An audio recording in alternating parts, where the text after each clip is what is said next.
Vamos fazer alguns exemplos relacionados à estabilidade. Temos aqui 4 polinômios e vamos verificar cada um deles se eles são polinômios de Hurwitz. Se forem polinômios de Hurwitz, estarão associados à representação de um sistema estável. Caso contrário, teremos sistema instável. Vamos passar a solução. Letra A, d de s é igual a s ao cubo mais 3s ao quadrado menos 2. O primeiro passo do teste é verificar se todos os coeficientes do polinômio estão presentes e se eles são positivos ou negativos. Temos um polinômio de terceira ordem, então eu posso escrever que d de s tem que ser representado por a3s3 mais a2s ao quadrado mais a1s elevado à primeira mais a0. Temos a3 igual a 1, positivo, a2 igual a 3, positivo, a1 não aparece, então a1 é igual a 0, já falhou, e a0 é igual a menos 2, também falhou. Assim, temos que d de s não é um pH, o que está associado à representação de um sistema instável. Vamos à letra B. d de s é igual a s a quarta mais 3s ao quadrado mais 5s menos 2. Neste caso, nós temos o coeficiente de s a quarta igual a 1, passou. Não aparece s ao cubo, isso significa que o a3 é igual a 0, ou seja, já não passou. Vamos só continuar aqui. a2 é igual a 3 é positivo, passou. a1 é igual a 5 positivo, passou. E o a0 é menos 2, não passou. Então, neste caso, d de s também não é um polinômio de Hurwitz. Vamos passar para a letra C. d de s igual a s a quarta, mais 3s ao cubo, mais 3s ao quadrado, mais 2s mais 1. Temos todos os coeficientes diferentes de 0 aqui e todos positivos. Vamos ver como que fica nesse caso. A4 igual a 1, A3 igual a 3, A2 igual a 3, A1 igual a 2 e A0 igual a 1. Passou na primeira parte do teste, então d de s pode ser um pH. Passamos agora à montagem do quadro de RH. Vai ter S a quarta, então S a quarta, S ao cubo, S ao quadrado, S a primeira e S elevado a 0.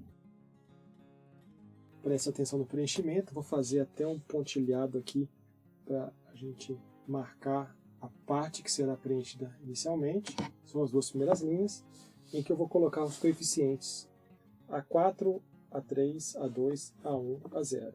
Então fica A4, A3, A2, A1, A0. Repara no movimento do preenchimento aqui, né?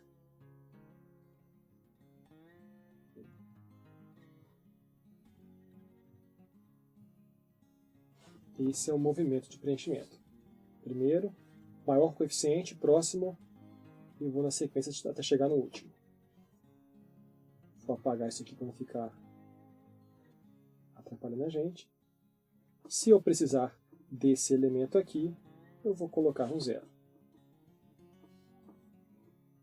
Todo elemento que eu precisar para calcular B1, C1, D1 e assim por diante, e não estiver no quadro, eu devo colocar um 0 no lugar. Então, falta descobrir aqui pra gente aqui B1, C1 e D1. Como que eu calculo esses elementos? B1 vai ser menos 1 sobre AN-1, que é quem está acima dele, 3, determinante de as duas colunas de cima, 1, 3, e as duas do lado, 3, 2. Isso daqui vai dar 7/3. B1 é positivo, vou colocar ele aqui de azulzinho aqui, 7/3. B1 é positivo, vou continuar calculando.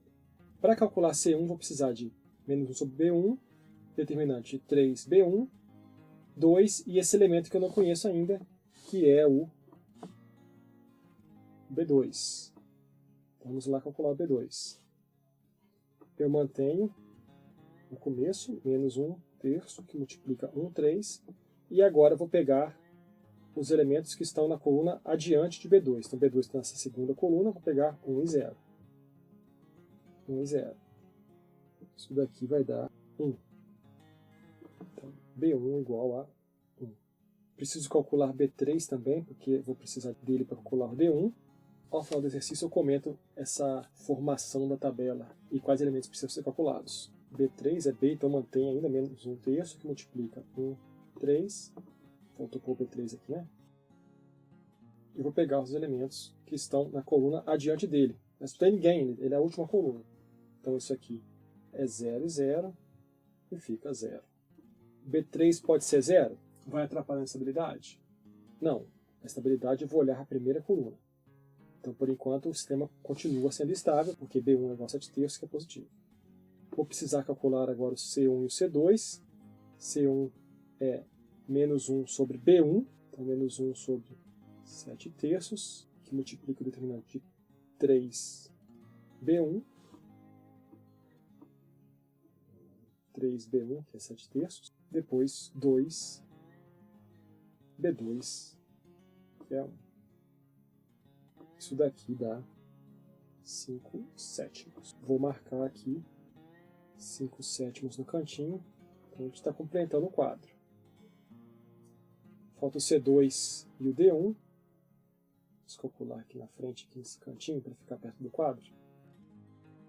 C2 é igual, mantém a mesma estrutura, menos 1 sobre 7/3, determinante de 3 7/3, e agora vou pegar os dois elementos da coluna adiante, que vão ser esses dois aqui, 0 e B3, que é 0. Então C2 também dá 0. Coloquei o 0 aqui.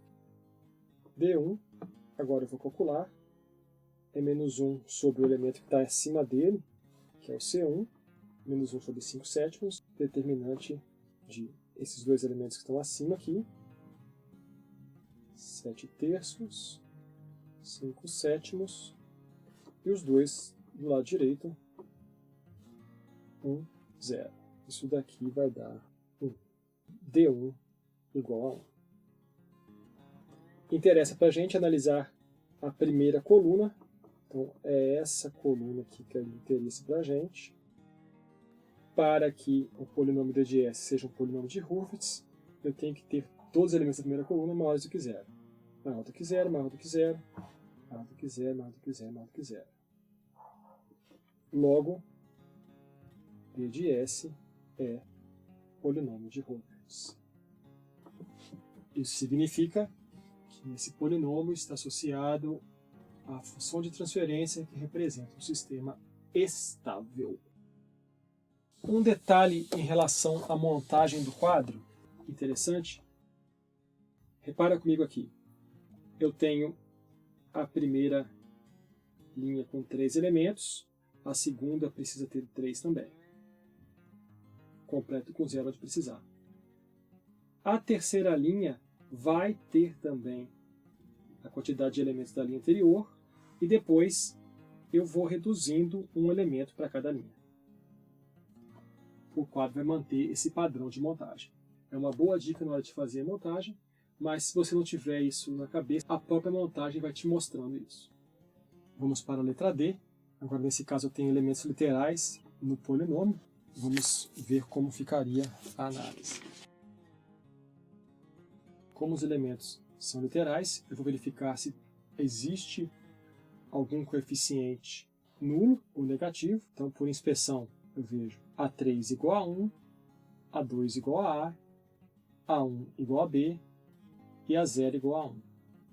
Então, eu tenho a condição preliminar dada por A maior do que zero, B maior que zero.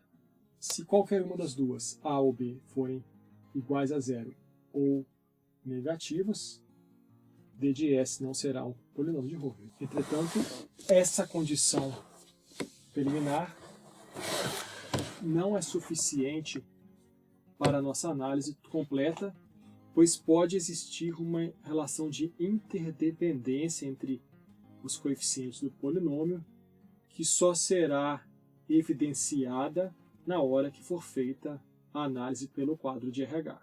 Então passamos para fazer o quadro de RH.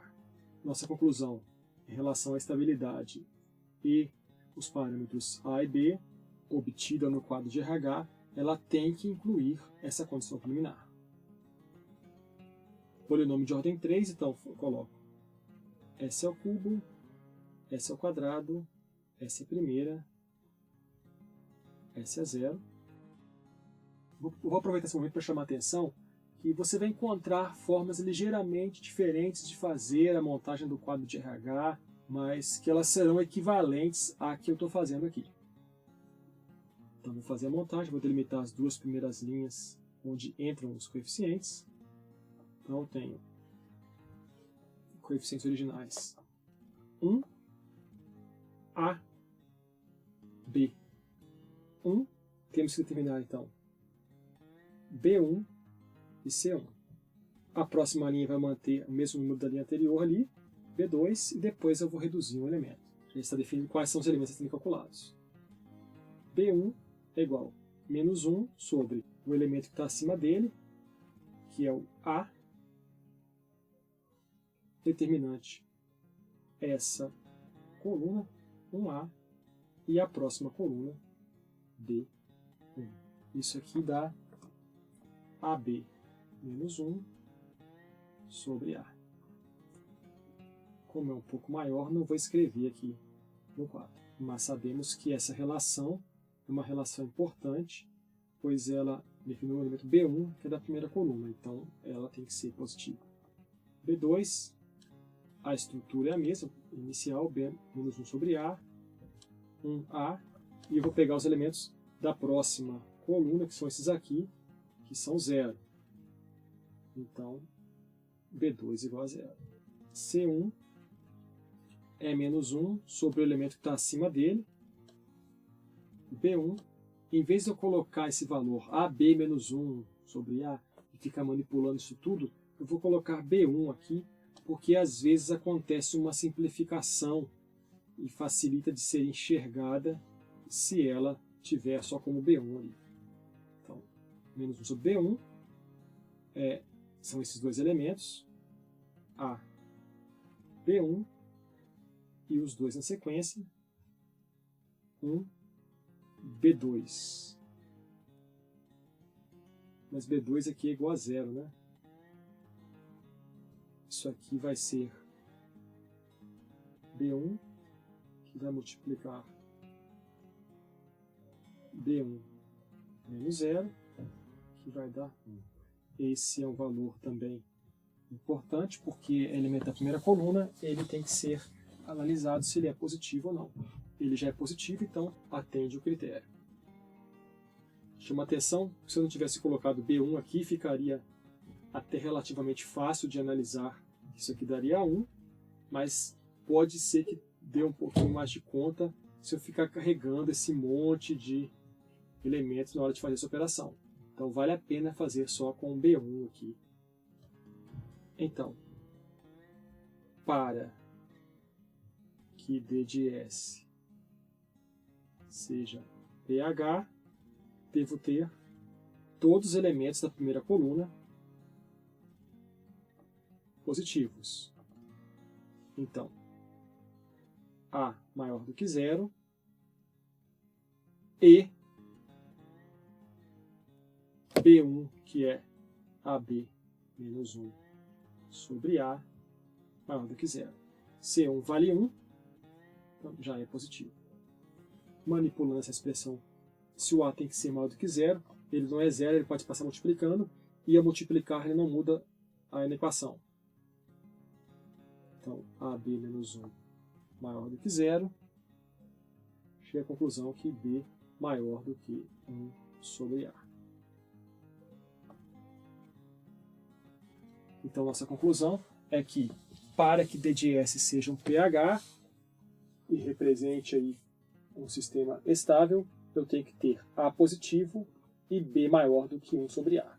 Olhando a condição preliminar, o B era positivo, mas a relação de interdependência entre os coeficientes do polinômio faz com que não seja suficiente apenas ser positivo, mas ser positivo e maior do que 1 sobre A. Então a resposta final é: o sistema será estável, D de S um pH, se A maior do que 0 e B maior do que 1 sobre A. Essa aula de exercício termina por aqui. Um abraço!